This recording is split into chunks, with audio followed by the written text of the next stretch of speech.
to episode 442 of Cinematary. I'm your host, Zach Dennis, and I'm here with Michael O'Malley and Andrew Swafford. In today's episode, we're going to be talking about movies that we saw this week in part one. And in part two, we're going to be continuing our Michelle Yeoh series. We're just watching one movie this time, y'all. No smorgasbord of movies. No jigsaw teaching strategies. No jigsaw. Yeah, that's what was really holding us back is jigsaw strategies. This week we're going to be talking about 1994's Wing Chun, or if you're a North American like us, 1998's Wing Chun. Mm-hmm. And we'll get into that because Michael's going to be our dub expert.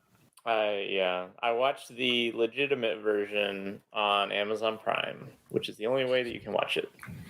Hey, it's we appreciate what you do for the sacrifices you make for the podcast. I watched the one last week, not on Amazon Prime or a legitimate service, so I think I'm like evening out neutral here. I think the true Wing Chun is only available on dailymotion.com. Exclusive. Blocked by Knox County Schools. All right, well, let's go ahead and dig into movies that we saw this week. And Andrew, I'm going to start with you. Yeah, so I got, I think, all the newer releases this week. I'll start with the one that just came out this past weekend. That movie is Pathaan, Pathaan. His new Shah Rukh Khan movie. Shout out to Shah Rukh Khan and our Shah Rukh Khan series, which we did. Yeah, friend of the pod, Shah Rukh Khan. Yeah, SRK is a big fan of us. Yeah. If people are not familiar with Shah Rukh Khan, you really should be. He is the most famous actor worldwide, but not the most famous actor in America, because America just doesn't get Bollywood movies, or American audiences tend to refuse to watch any movies with subtitles, period, so they don't get distribution here. But Shah Rukh Khan, amazing, historic Bollywood actor. He has been out of the limelight for a couple of years, and he is back with this movie, Pathaan, which is a spy movie. It is like a big rip-roaring action extravaganza. So if people got on the Bollywood hype train with RRR last year, this would probably be a good one to follow it up with. But it is I think framed very much as a meta movie about Shah Rukh Khan's return to acting. Not that he's been gone for that long. He just hasn't been in a lot of huge movies in the last couple of years. I love a good SRK like meta movie, Yeah, absolutely. He's done quite a few of those, right? Dude makes a great meta movie. Om Shanti Om is a fantastic meta movie. Dil Se is also kind of a meta movie if you squint at it a little bit. Fan, oh, absolutely. We got a similar thing going on here, but in this case, Shah Rukh Khan plays a legendary agent. Who is like kind of coming out of retirement. Got one last job. He's got one last job, right?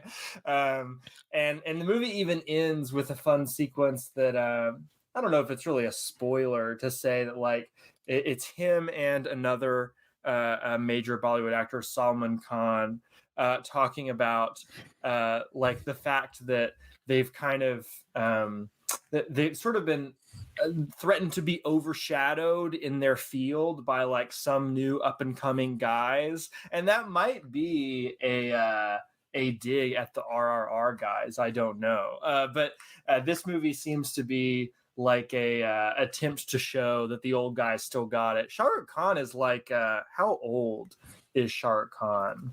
Hold on a moment. Let's see. He is 57. He is 50-fucking-7. He does not look 57 in this movie. You remember when people were freaking out about Brad Pitt's abs in Once Upon a Time in Hollywood? Brad Pitt has nothing on Shah Rukh Khan in this movie. Dude is absolutely jacked. And yeah, this is just mostly Shah Rukh Khan beating people up and flying helicopters and stuff. The very opening sequence is, more ridiculous and over the top than just about any American action movie, barring some Mission Impossible stuff, I suppose. But it's definitely working in the Mission Impossible register. In that first sequence, he is flying a helicopter inside a warehouse. Fuck yeah. It's incredible. Yeah. And it is, because it's a spy movie, it's also kind of a story of like double and triple crossings. It stars these two other Bollywood actors, Deepika Padukone, I think is how you say that guy's name, probably, or that woman's name, sorry. And then John Abraham, who plays a character named Jim. He's like the most fearsome enemy of the state you could possibly imagine, and he introduces himself as, my name is Jim. Isn't the female lead is the female lead from Om Shanti Om? She is the female lead from Om Shanti Om. Yeah. So we have a bit of a reunion there. She also kicks a lot of ass in this movie. Nice. And because there's like all the double and triple crossings that happen, you kind of get to see Shah Rukh Khan fight both against and alongside both of the other leads throughout the course of the movie.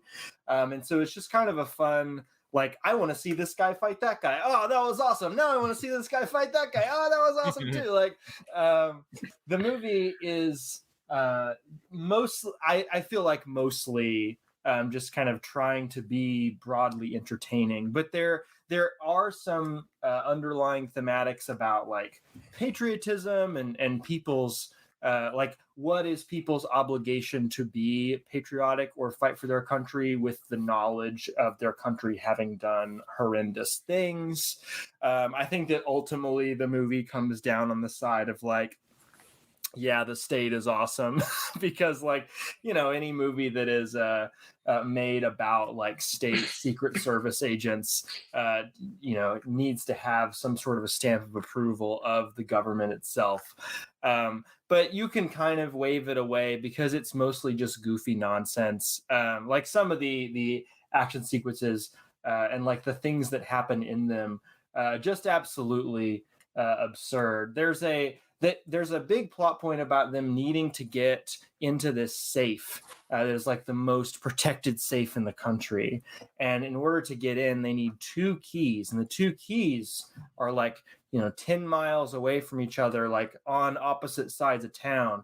And so they both have to get the keys separately. Shah Rukh Khan and Deepika Padukone, who, again, I'm mispronouncing her name, I'm sure. They both have to go separately, do their little heists, and then they get picked up by like jet planes, and the jet planes like fly them in the air Superman style to the central location, wherein they detach from the planes and fall onto the building. That's the good stuff. It's the good stuff, people. This is a movie that I'm very glad that I got to see in theater. It's actually the first Bollywood movie I have seen in a theater, because most of my access to it has just been through Netflix in the last couple of years.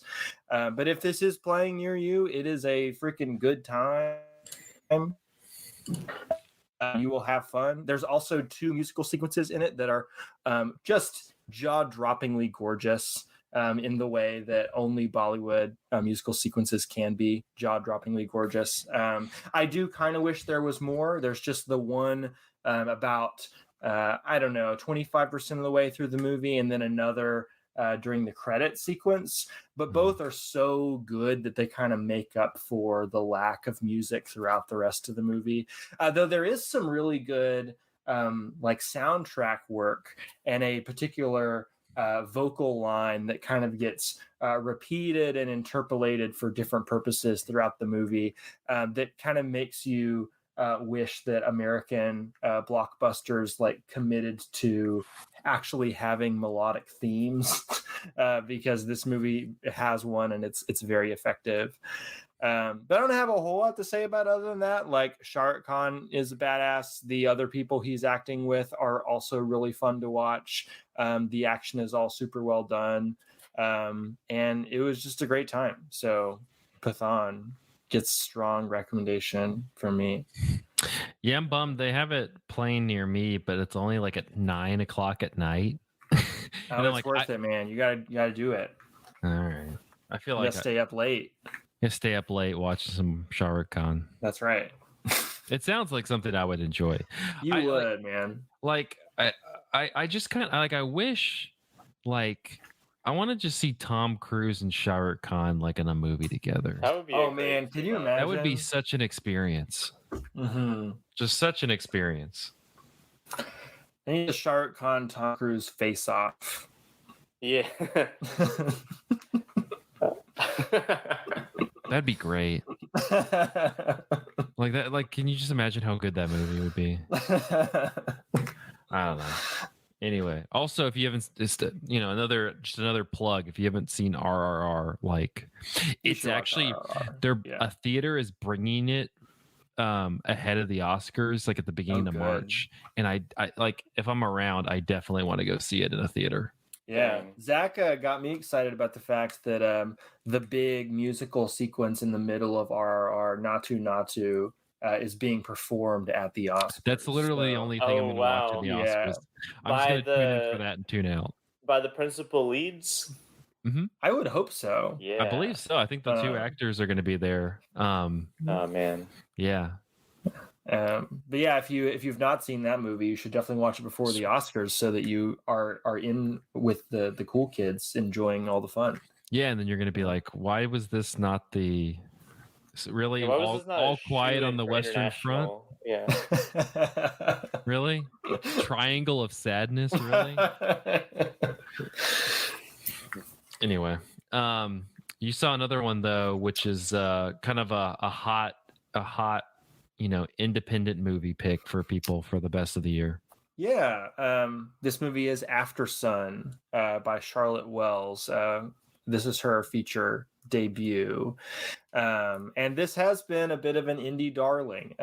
David Ehrlich put it at the top of his best of the year list last year. I've seen pretty much nothing but rave reviews across the board from it, and I enjoyed it quite a bit. I don't know if I'm as hot on it as a lot of people are, but it is kind of a small scale, understated, melancholic movie. What's his name? Paul Mescal's nominated for Best Actor. Oh, cool. He's really good in this. So it would be cool if he won. Who is he up against? I don't remember. He's up against Brendan Fraser. And those folks. I feel like the Oscars being what they are, they're probably going to give it to Brendan Fraser, but I don't know who can say. Sure. Anyways, this movie stars, as Zach said, Paul Mescal and a very young, I think first-time actress. Well, maybe second or third-time actress. This is definitely her first feature, named Frankie Corio, and they play a daughter and father. They are on a vacation together in Turkey, and you get the sense that they don't see each other all that often. The daughter, whose name is Sophie in the movie, she is a child of divorce, and she has a good relationship with her dad, but it's kind of a weird, distant relationship with her dad. Most of the movie formally is trying to emphasize the fact that the dad is kind of an unknown quantity, or like there's only so deep into the dad's psyche that she can really get because of her distance from him, her temporal experience with him, how much he's kind of letting her in. There's a very lengthy scene near the beginning of the movie where she goes to bed and he goes out to the balcony of their hotel room and smokes a cigarette and dances. And it's one unbroken shot from inside the room, kind of looking past the daughter's silhouetted body. And we're seeing the dad through, like, past that and through the pane of glass. But we don't know what music he's listening to, if he's listening to music, or like what is inspiring this particular dance party, because that was not the mood before this moment. And there's also like scenes where the dad is breaking down crying later on in the movie with no real context given. And so I was talking a couple weeks ago about Saint Omer and how that movie was playing with perspective and playing with limited information and sort of asking the audience to speculate on what is not being said. And this is a movie that's very much doing a similar thing, but there's really not all that much speculation to be done. It is just kind of gesturing towards a kind of undefined sadness at the heart of the dad and in the heart of this relationship. There's a scene in the middle where Sophie is just feeling kind of down. Her dad's asking her about it, and she's like, well, I don't really, there's not any particular reason why I'm feeling down. You don't ever have days where you just feel like blue or low or whatever. And she doesn't really know that this is what she's doing, but she's describing depression. And her dad, the camera kind of slowly pans over to him while she's talking about this, and we see him looking in the mirror, and he ends up like spitting in his own reflection in the mirror, implying that like he knows this feeling too well. And there's a renewed sadness for him, recognizing that feeling kind of being passed on to his daughter. And that's kind of most of the movie. There's very little in the way of plot here. We just kind of move from one scene of them having like a mundane lazy day in Turkey to another scene of them having a mundane lazy day in Turkey.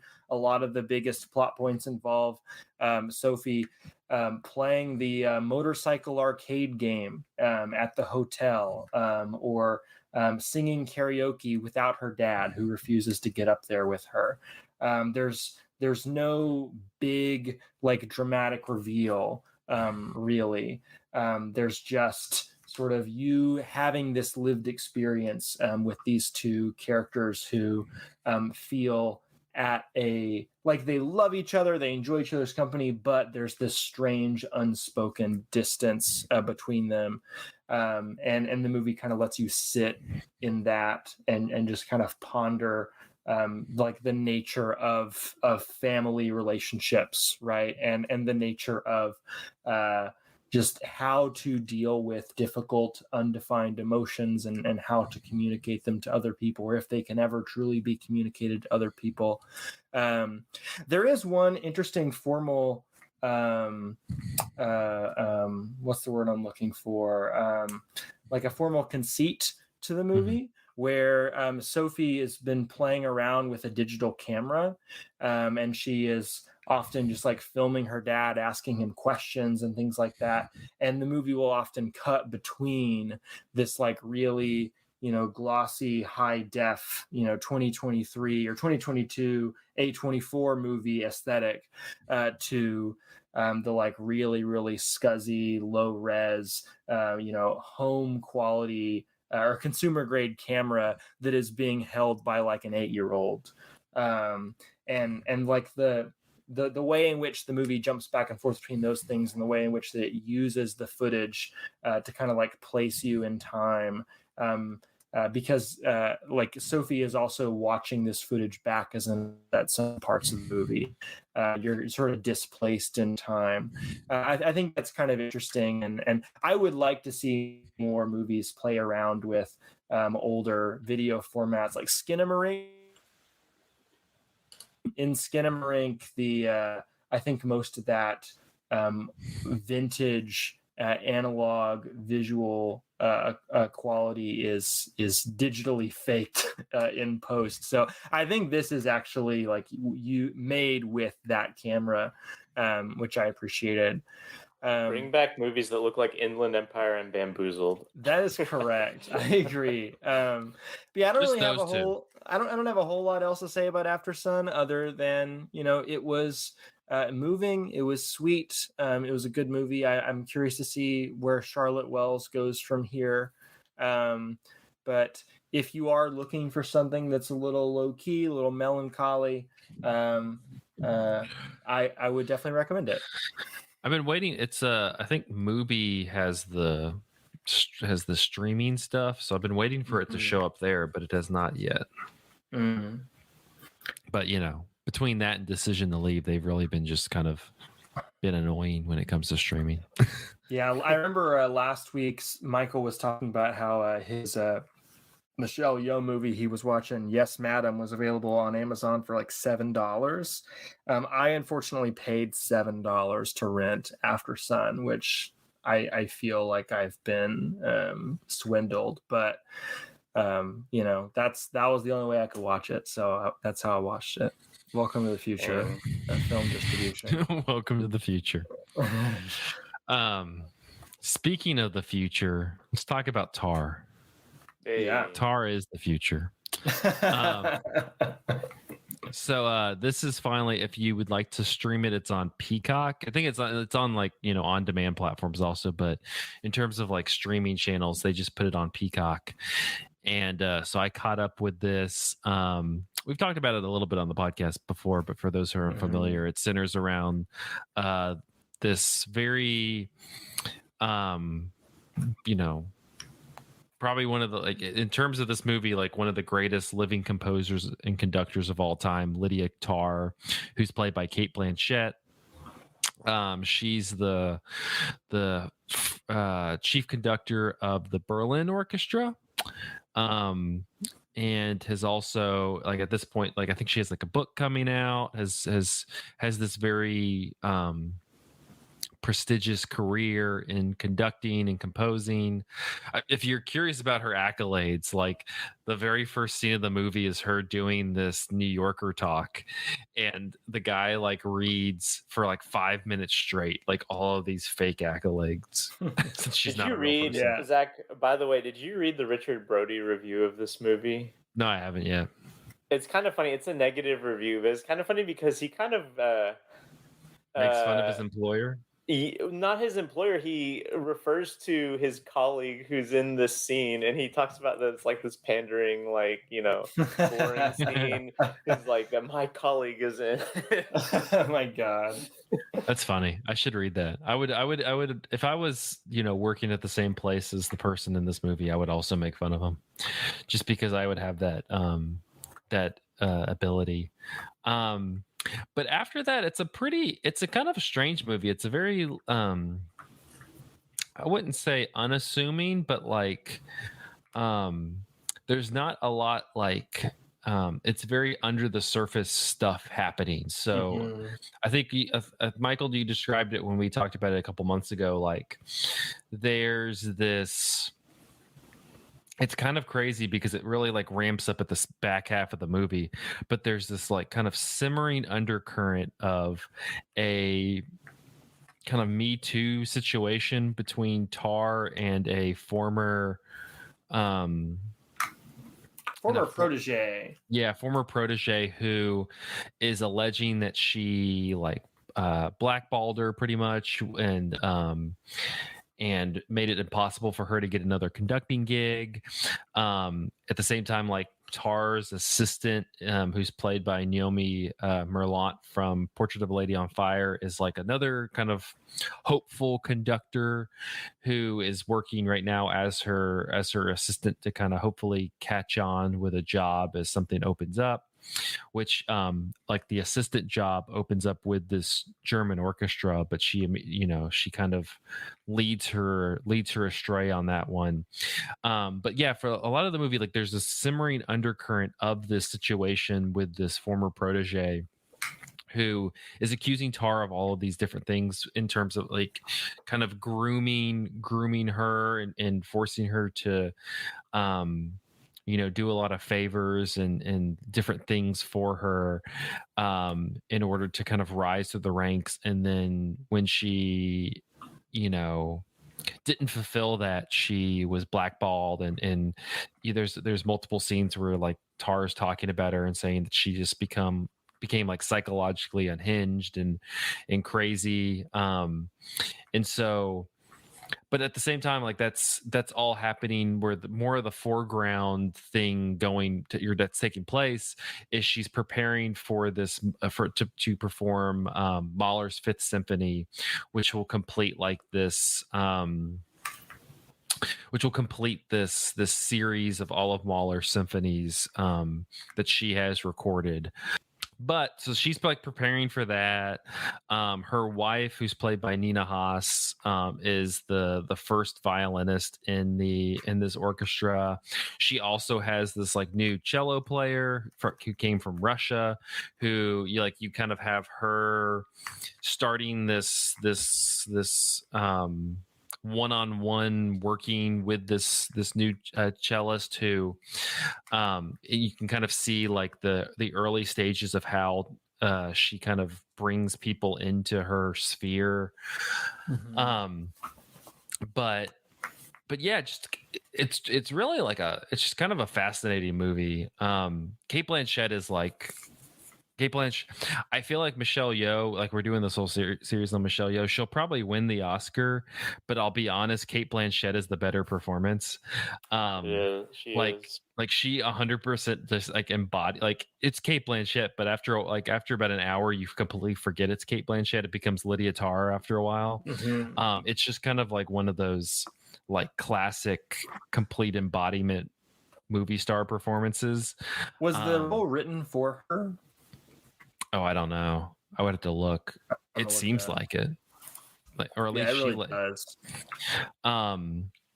And yeah, so you kind of just have all this stuff happening around, and she's also, kind of struggling to,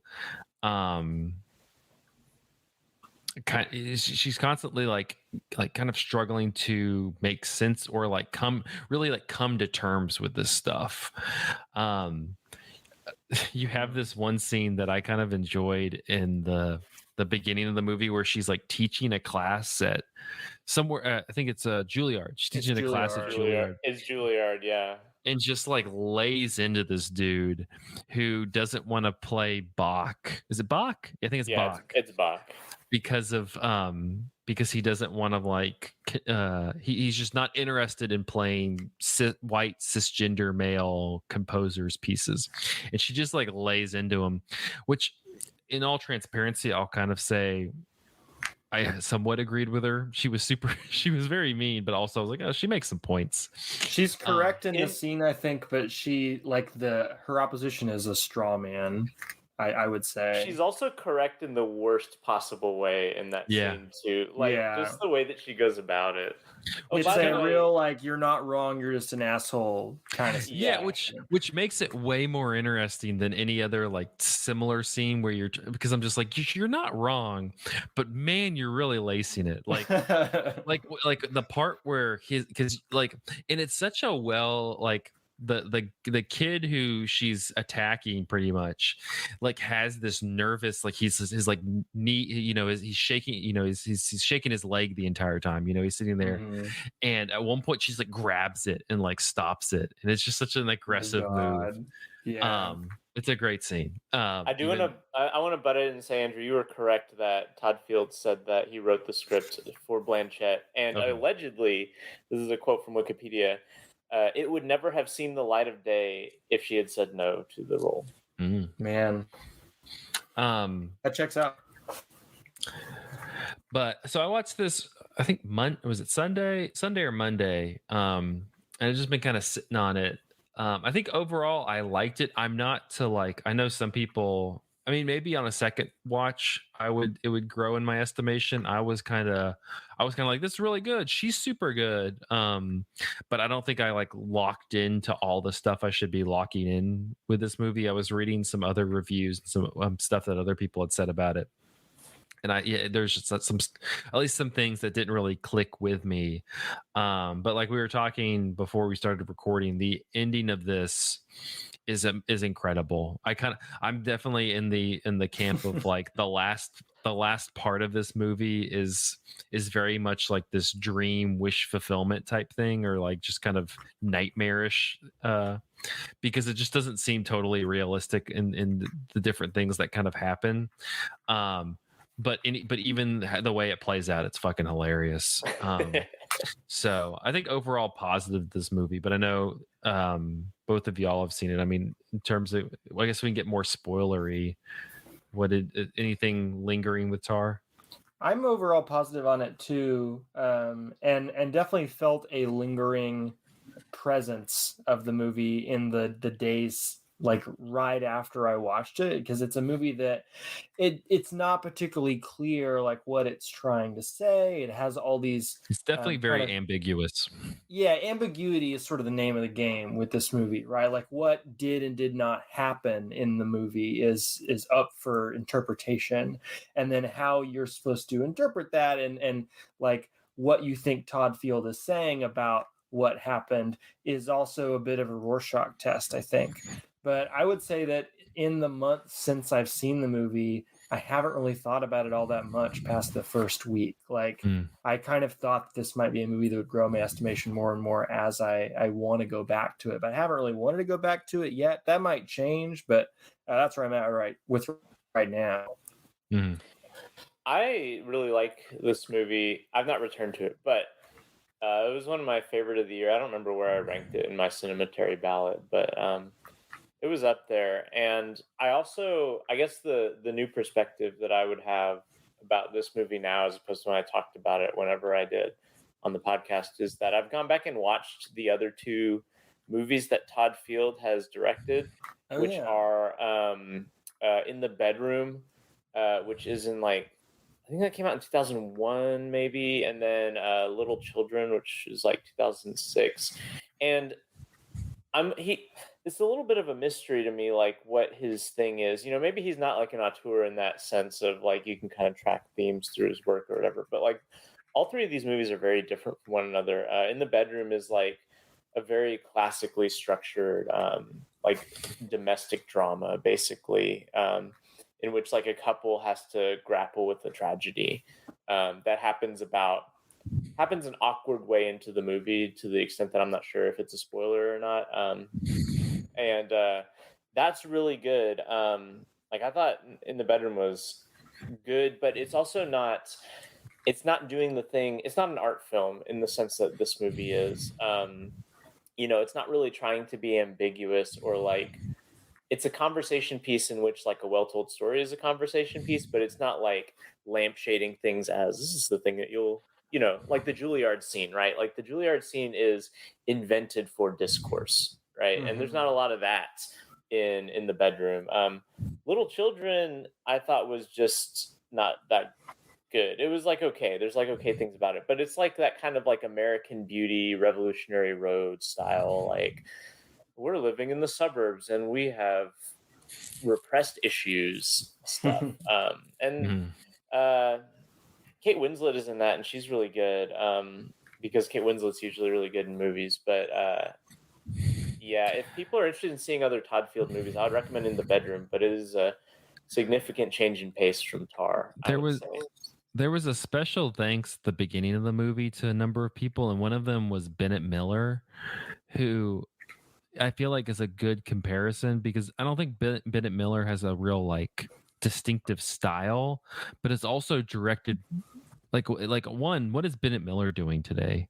Because yeah, and two, like he doesn't really have a distinctive style. I mean, he's got Capote, he's got Moneyball, and he's got Foxcatcher, and he literally hasn't made a movie since Foxcatcher, which it's not a movie I was over the world about, but I also didn't think was a poorly made movie. It's like a movie that demands to be taken seriously. I feel like that's Todd Fields. Is like he makes movies that like demand to be taken seriously, but he doesn't make the same type of movie, at least in my estimate. Like honestly, like I saw a lot of stuff in like, you know, advertising Tar that was like, this guy worked with Stanley Kubrick, which he did in Eyes Wide Shut. Technically, yeah. And Tar is kind of Kubrick-like in a lot of ways. It has that kind of like detached austerity to it, but that's not present in his other movies, I don't think. Like his other movies are much more like they're less funny than Tar is, but they're also a lot more like emotionally available than this movie is too.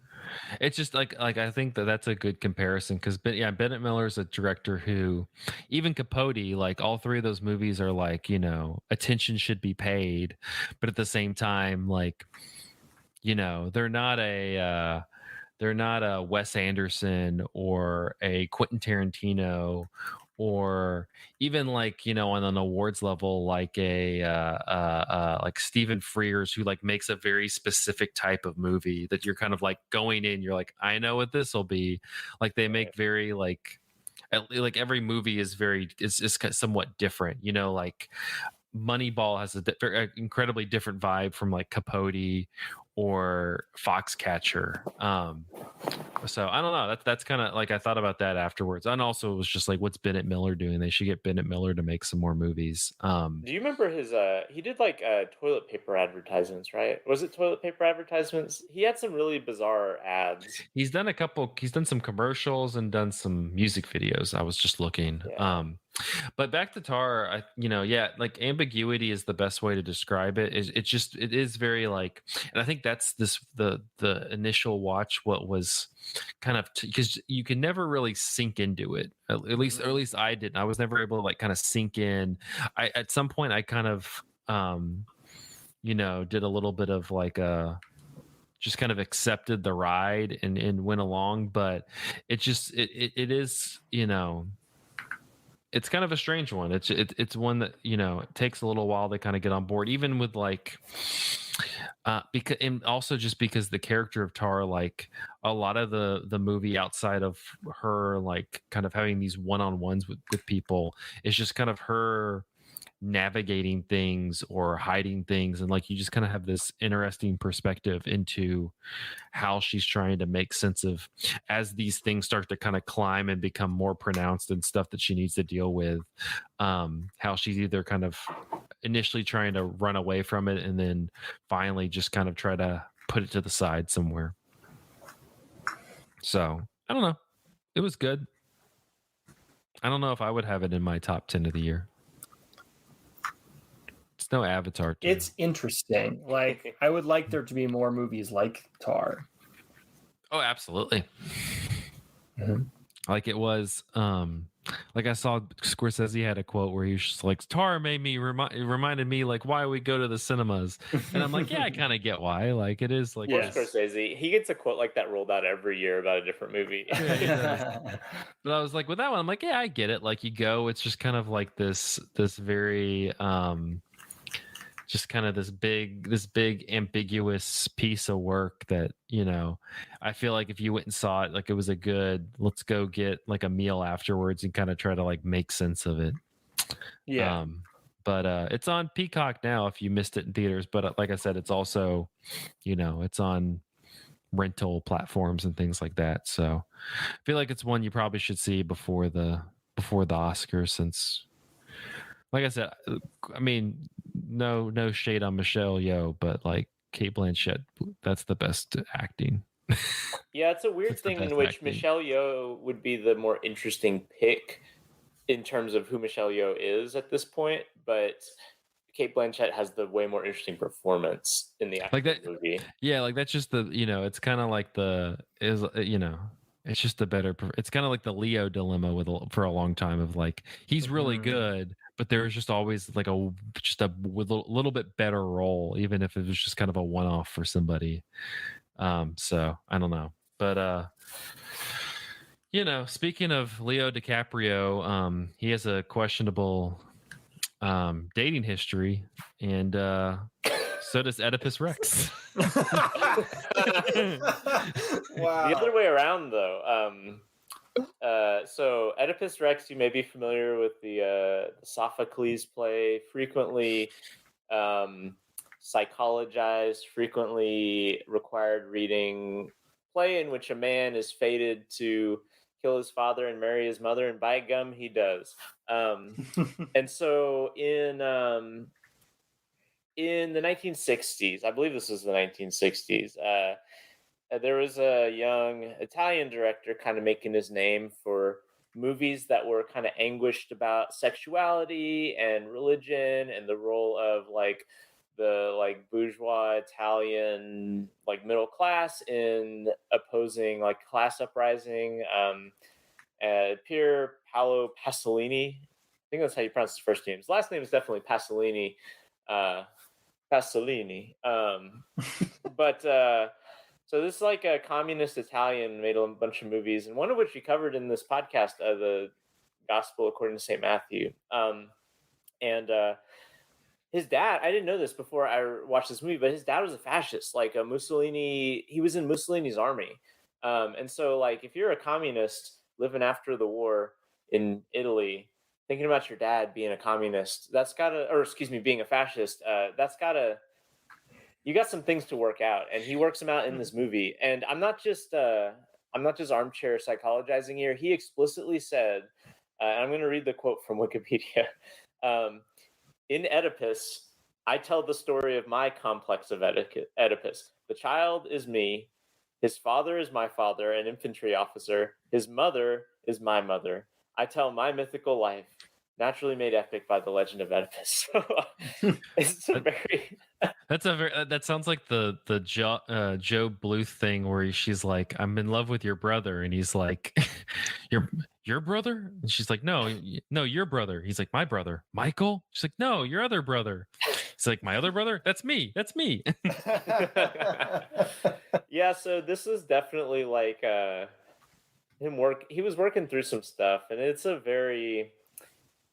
movie in which the Oedipus character is like shouting and really anguished all the time, which is like appropriate to the role. Like the Gospel according to St. Matthew, a lot of this is directly taken from the Sophocles text, although translated into Italian. So I've read Oedipus Rex. I didn't recognize them as original lines because they're kind of different, because you get this translated in Italian, then via subtitles translated back into English. And every English translation is going to be different anyway. Yeah, exactly. And there's not really those like famous lines in it either. Right. It's more like conceptually it's famous, but it's pretty straightforwardly the telling of Oedipus Rex. But like a lot of his movies, it's set within this kind of post-war Italy, this like kind of post-neorealism Italy, in which like you still have the sort of neorealist stuff where a lot of on-location shooting and like kind of the crumbling, like,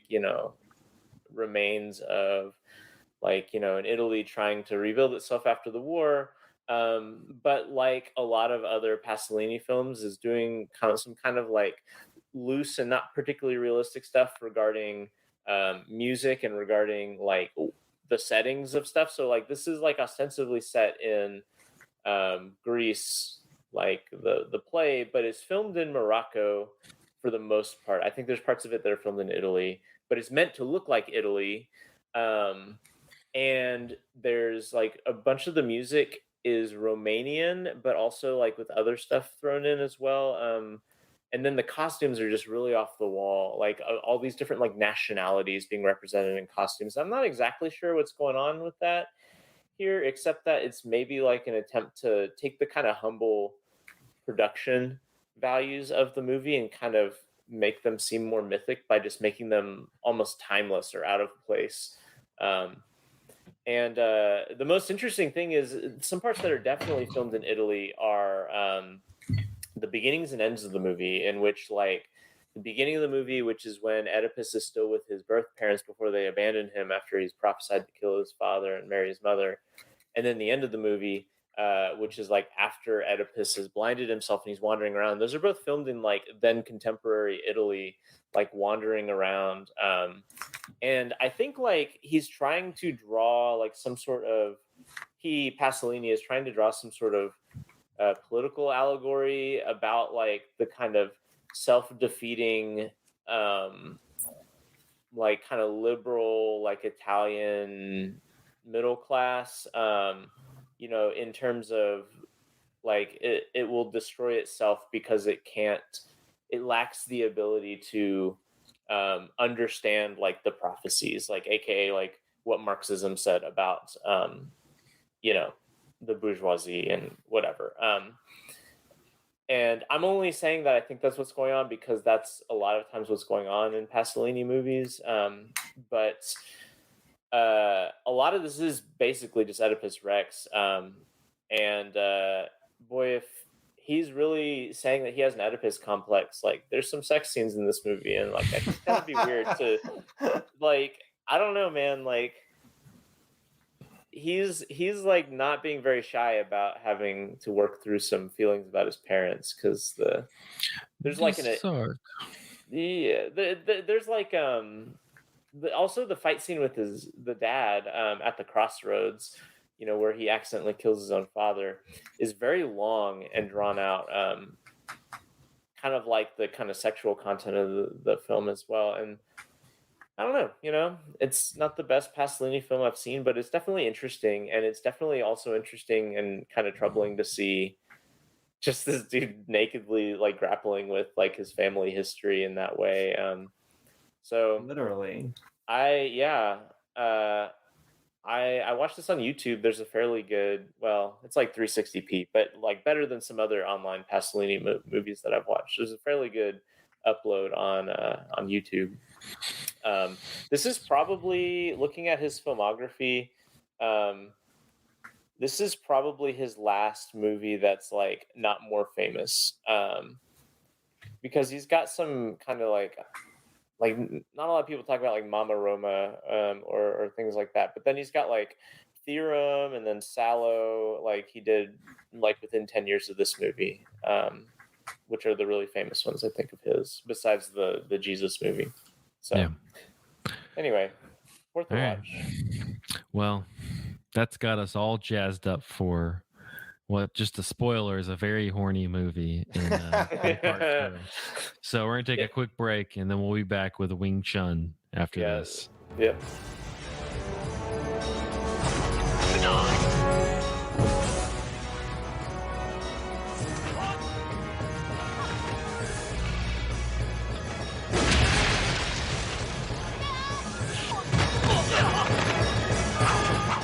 And we're back with part 2 of episode 442 of Cinematary. In this part, we're going to be talking about Wing Chun, the 1994 film, or 1998 in America, film starring Michelle Yeoh, Donnie Yen, Cheng Pei Pei, and Yoon King Tan. Yip Wing Chun teams up with a sharp-tongued businesswoman to run a successful tofu business. When bandits kidnap their friend, Wing Chun goes on the warpath, which is not a totally, the bandits also are just like, let's be like, we just want to really like, we want to get Michelle Yeoh. It's a pride thing. They can't deal with the fact that there's a strong woman, and so they keep challenging her to fights. To assert their dominance. And it's I love how like the one guy who comes and is just like, I'm gonna beat you up, and when I beat you up, you're gonna go home and have a baby. And then she proceeds to beat the shit out of him, and so then maybe he goes home and has a baby. I don't know. Is he the guy who ends up calling her mommy at the end of the fight, or is that somebody else? No, that was the end of the movie. That was the end. Like you keep getting higher up the bandit chain. You have that the guy who says he's gonna beat her up so bad she's gonna go home and have a baby. Then you have the guy who's like named Flying Monkey, who she fights in the fields and like lights his balls on fire. And so then, and then you have his brother who like laughs at him because he's like, you lost your balls, and then gets beat up and gets beat up so bad that she makes him call her mommy. It's like Street Fighter, where like you've got to like go through the whole band. It kind of, honestly, it is. It's arcade mode. Yeah. Honestly, that's the best way to kind of get through this movie.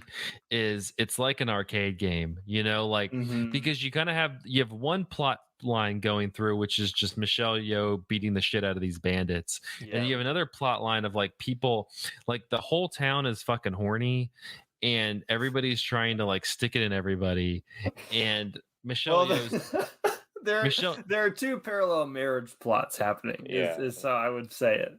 But no, I just think they're generally like literally. There's a scene where the men of the town are like tearing down the city street to get that tofu. I would describe that as everyone in town is horny for that. Yeah.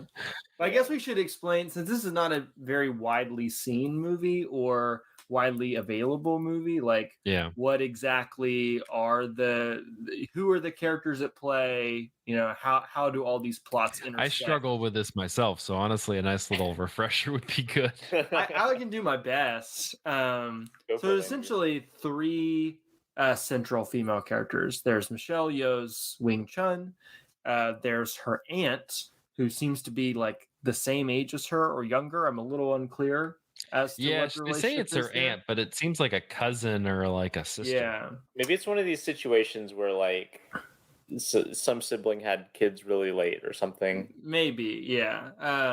They don't get into that. And then we have this third female character whose husband has become very sick or injured. I forget which. Yeah. And she brings her husband to town in hopes of healing him, and he just like dies very promptly. And then she's gonna like sell herself, and you're like, what's going on? And so like both of these people who are not Michelle Yeoh are sort of on the marriage market, because the girl whose husband dies, they refer to her as the tofu beauty, because she ends up like modeling, or not modeling, but she's at like this tofu shop run by the aunt, and she's selling tofu through the window, and like the fact that she's the one selling it is a big draw for the town, because as Zach said, everybody is horny for this girl. Like when she shows up with like an almost corpse of her husband, like nobody can pay any attention to the husband, because they're all just like jaws on the floor drooling because of how attracted to her they are. And she's pretty, but I'm just like, yeah, you know. Yeah, I want to point out, so I watched the dub, the North American dub, and they don't say tofu in this. They say bean curd the whole time. Wow, bean curd beauty. Yeah. So there's that plot going on. She's like kind of entertaining the affections of several men. And then there's also the plot with the aunt, who seems to be frustrated by the fact that she's reached a certain age and she doesn't have a great marriage prospect lined up. She's also very aware of like the limited options for women in her country and her time period, where she knows that once she does get married, she's probably just going to be a live-in maid for some dude. And she's also complaining constantly about never having, being a virgin who's never gotten laid. Yeah, she's horny. Yeah, she brings that up a lot. Yeah, until it happens. She wants to marry a man who's a good lover and kind and all those things. Yeah. And she kind of leverages the fact that this tofu beauty, who is now like staying with her thanks to Wing Chun being like generous and hospitable. She's leveraging the beauty in the interest of the tofu beauty to like, can I get attention on her in a slightly underhanded way? I don't know if we want to get into spoilers about that.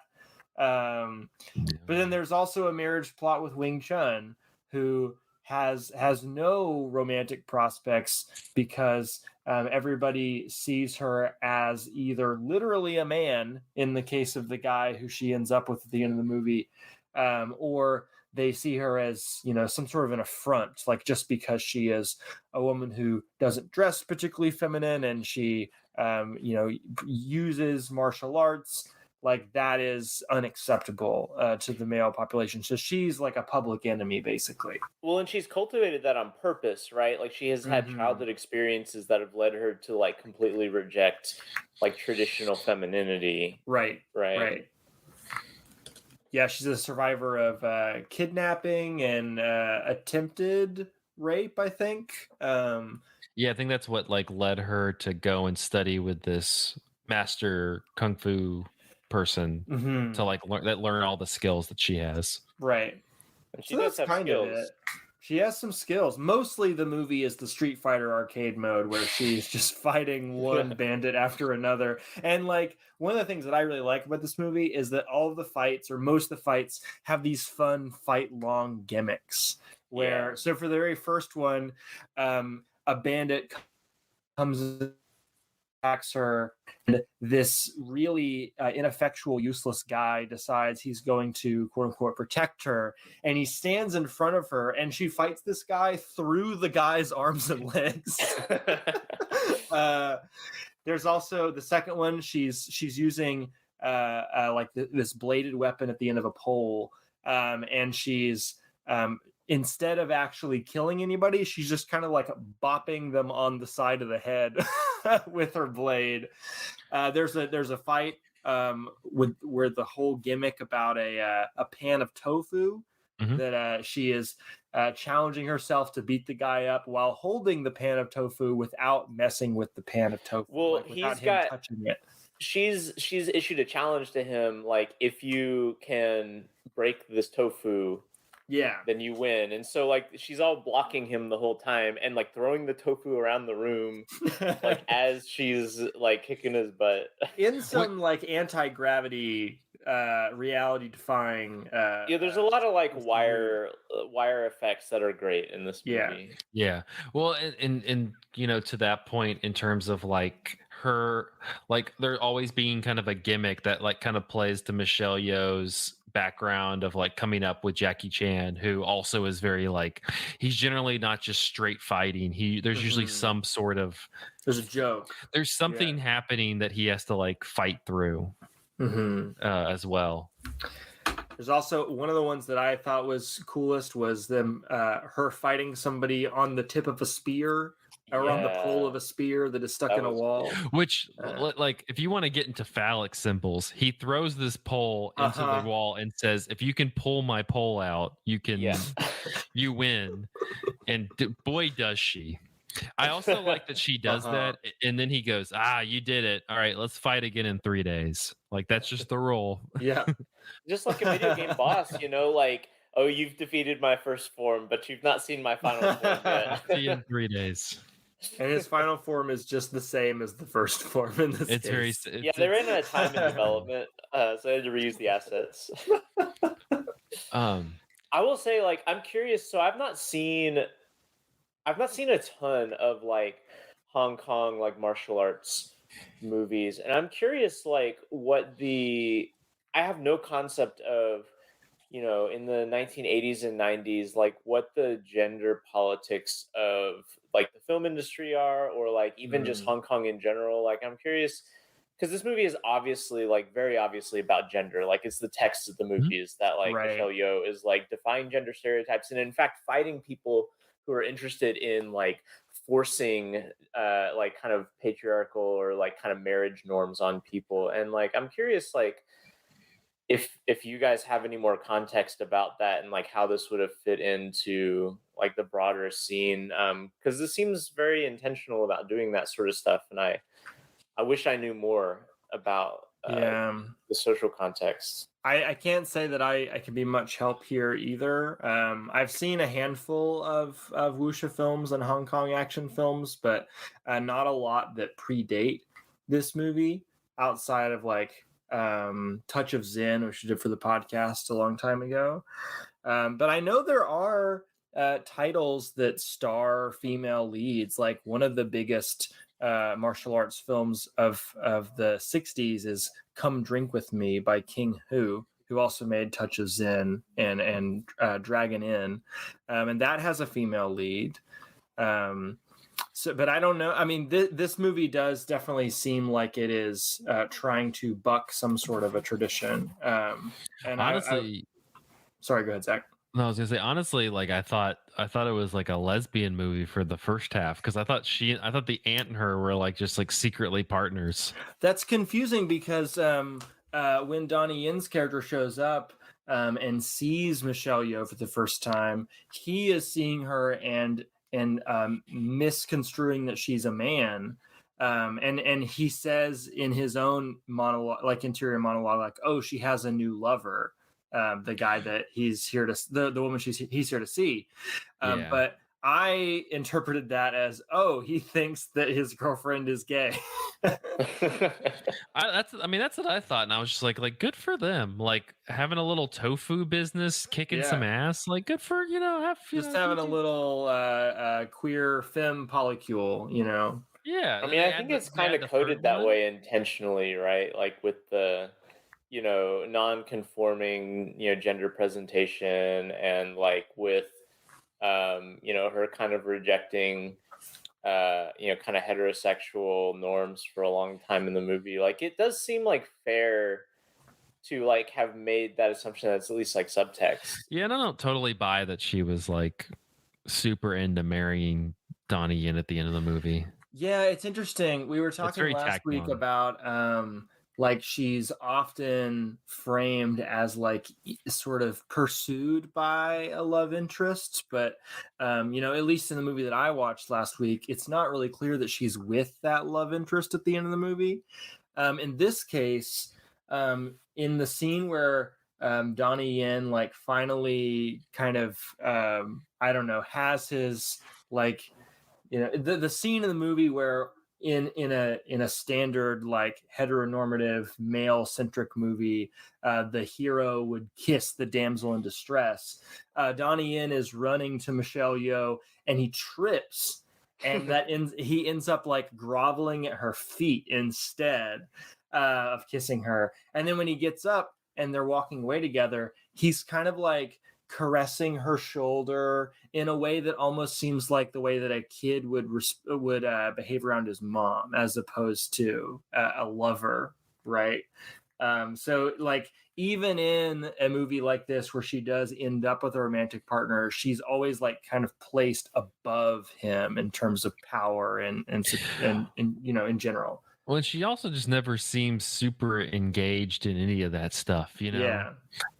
Like she kind of like it, so it just seems like the back half of the movie is weird because she fights the guy and pulls his pole out and meet in 3 days, and then she goes to see like her old master and she's like, yeah, like I should have beaten that guy, but like something was missing, and the master's like advices, you need to complete your life, you need to get married, and you're like, really, is that yeah, it's like, very like shoehorned in, like, because this is all like it's all like within the last 15 minutes of the movie too, like the whole like kind of hero's arc where they kind of have a moment of self-doubt and then like come back and beat it, like it's a very quick turnaround in the movie.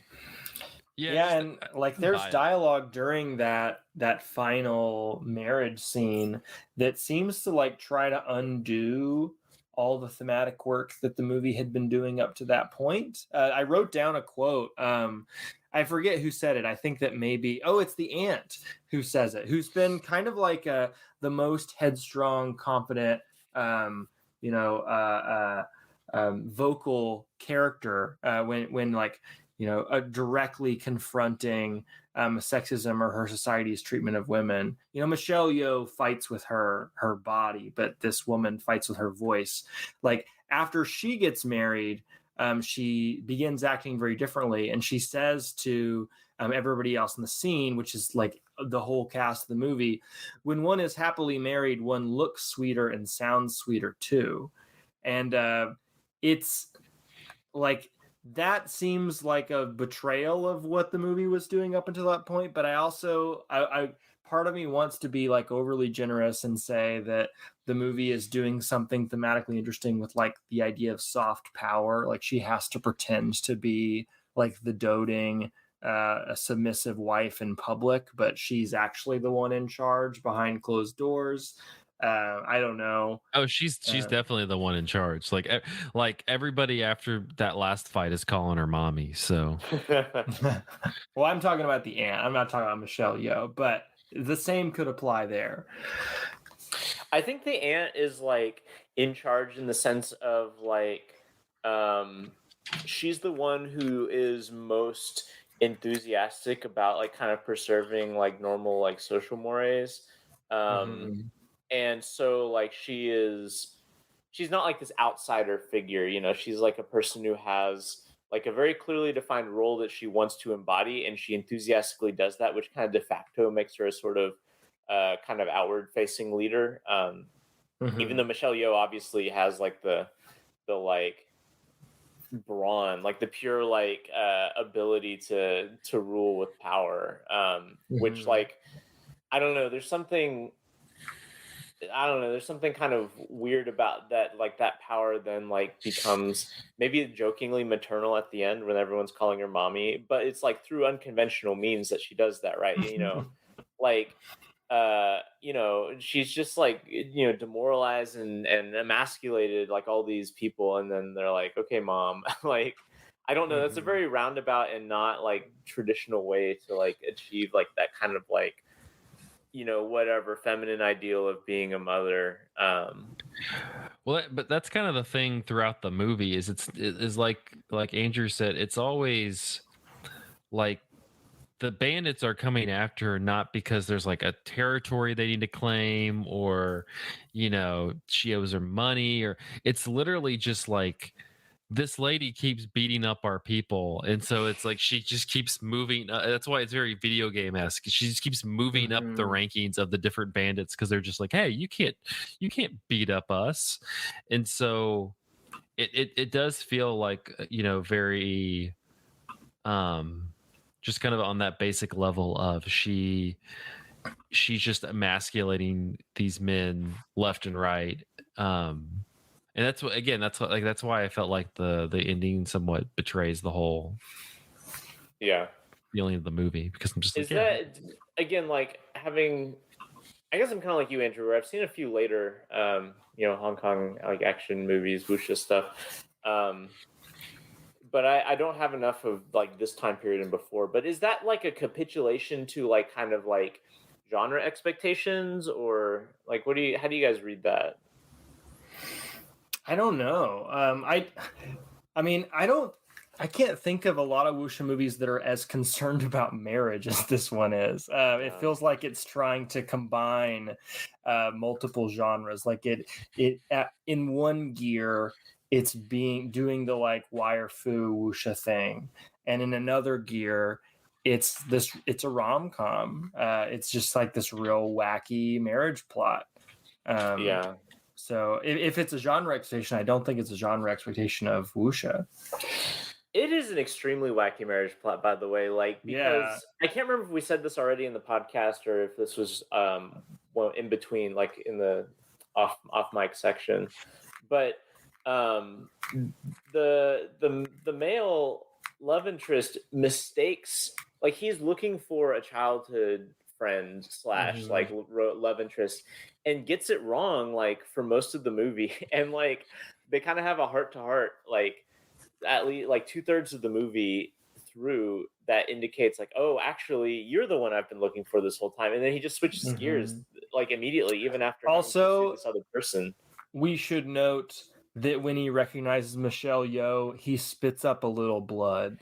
Oh my gosh. Yeah, I had to rewind that because I wasn't sure what had happened. Which, when you find the love of your life, who hasn't spit up a little blood? I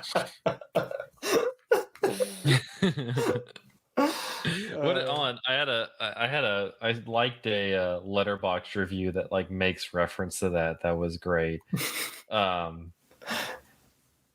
I feel like it was basically just that. Like, when you're so overjoyed by the discovery of your lifelong crush that you spit up a little blood, who among us hasn't? I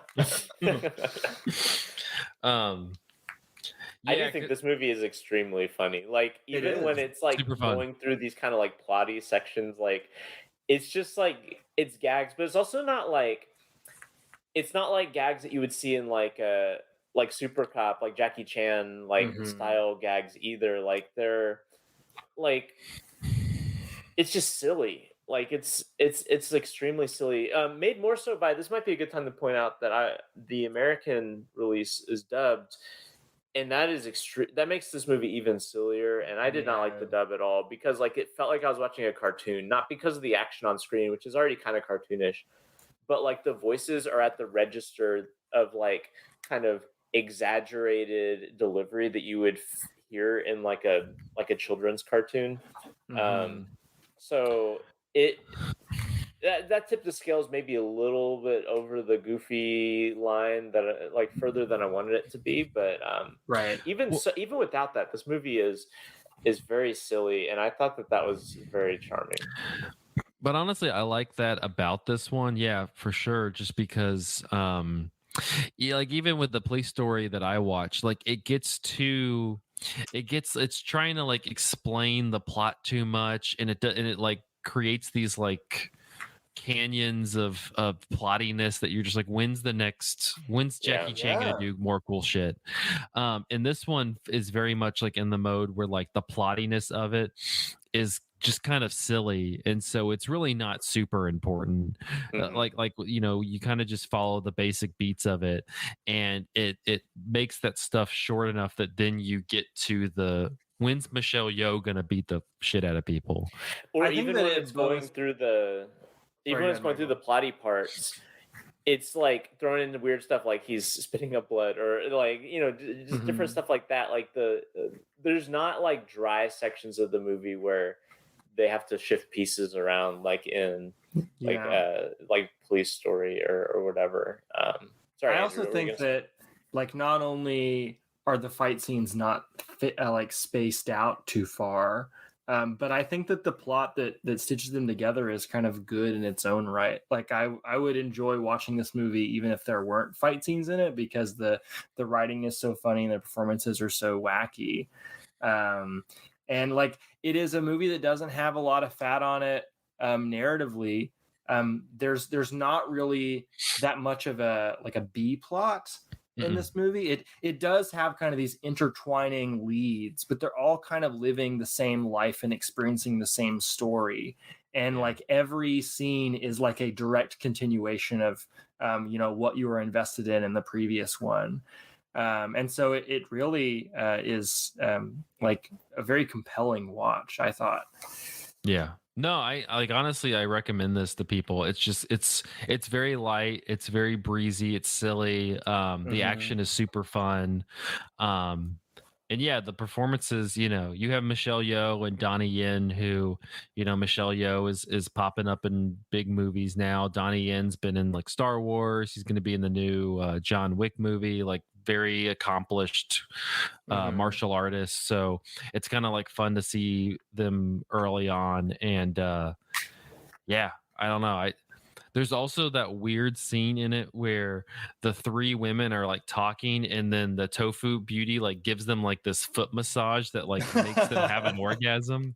That you're just like, oh what's man, going that on? scene. That's another. Well, see, so that's another scene where that's like a kind of queer coded element, right? 'Cause That's what I'm it's saying. two- Like, I'm like, yeah. no. I'm like, The- these three are in a relationship together, and I'm happy for them. They have their tofu business. Michelle Yeoh has her beating ass business. Like, they're covered. Like, what's anybody gonna add to this? Is that so? There's another scene, or maybe it's the same. Maybe it's the foot massage scene. I can't remember, but there's something kind of like sensual going on, and they keep cutting to the press that they make the tofu out of. It's like oozing. Yeah. Liquid. Oh yeah. Oh my yeah. god! It's the scene where the ant like tries to seduce this guy who's there to see the tofu beauty, and the way she does it is like, okay, so he's like pulling on this lever. They pretty much machine that he has to crank in order to get like whatever it is in the tofu moving, and like the noises that he's making and the movements that he's doing turn her on. So she like decides to quote unquote help him by getting behind him and like wrapping her arms around his waist, and like they both just start making sex noises, but they're just like pulling on this mechanical machine. Yeah, and then as it's like intercut with like the machine pressing the tofu or whatever, and there's like this kind of the fluids tofu fluids coming out. And I was just like, what the fuck is going on right now? Like, they're just straight up banging in this movie, but also not. But it's like, honestly, like some Tampopo energy. Yeah, for sure. Where it's just like some nice like food sex things going on. Yeah, I don't know. Go find the Daily Motion links and watch the Chinese version with the English subtitles, and like it's a fun time. It's 90 minutes. It's pretty short. Yeah. One of the top rated reviews on Letterboxd has the links to the Daily Motion videos, which is how I found it. But if this podcast series accomplishes nothing else, not that it would actually accomplish this, but one thing I would love for this podcast series to accomplish would be a home video release of Wing Chun. Like, why is Michelle Yeoh's back catalog just like really hard to watch? I didn't know that her stuff was so inaccessible before we started this series. But this is definitely a highlight that should be out there for people who want to dig into her filmography. Yeah, absolutely. It's also worth noting that so next week we're going to be talking about the appearance in her Bond movie, which is Tomorrow Never Dies. I'm curious if the North American release of this movie is 1998. The Bond movie came out in 1997, and I'm curious if this had a North American release because of her presence in the Bond movie. I bet. Yeah. I don't know. Maybe in the same vein, Everything Everywhere All at Once will kind of like reignite interest in like her older films in the West. Even like the Super Cop movies that we talked about last week, and Yes, Madam, like those, you would think at least we'd get something out there, because you're just like we were talking about while trying to develop the series, like a lot of like her more like her American roles where she starts to like work kind of exclusively here are like relatively like recent, like she was in the Kung Fu Panda movies doing a voice. She was in Crazy Rich Asians. She was in Everything Everywhere. I think she had she popped up. Let me look real quick on Letterboxd. She's in Guardians of the Galaxy 2. Yeah, but that's right, that's kind of just like a extended kind of cameo thing. She was in Shang-Chi. I'm just like looking, like that's pretty much it in terms of, she's going to be in the third, fourth, and fifth Avatar, which fuck yeah, I'm excited. Ready for like Na'vi, Michelle Yeoh for sure. Yeah, hell yeah. But like she has this like very like this giant variety of Hong Kong action movies, especially like with Jackie Chan, that you're just like, yeah, like let's get that out there. And Criterion put out the first 2 Police Story movies, so why don't they just put out Police Story 3 and Super Cop 2? Not that I loved Super Cop 2, but I think that the early Michelle Yeoh stuff should be available if people want to see it. Yeah, because I mean, even Police Story 3, like it's not great, but damn, does it have some awesome like fight sequences with her and Jackie Chan. So like, really, what else do you want in life other than giant fight sequences with Jackie Chan and Michelle Yeoh? Like, come on. I was just looking on the internet, and it looks like most of the home video releases of her stuff, like this era of stuff, are like Region 2, like which just kind of sucks. Anyway, they're out, like the home videos are out there, just not in our part of the world. Which is bogus. Stupid America. This is the issue. This is the biggest issue we're dealing with. All right. Well, that'll wrap up this episode of Cinematary. You can find us on Facebook at facebook.com/Cinematary, on Twitter and Instagram at handle @Cinematary, and on Letterboxd at letterboxd.com/Cinematary, where we list all the movies that we talked about in this episode. Thank you to our patrons. Go to patreon.com/Cinematary if you'd like to support the show.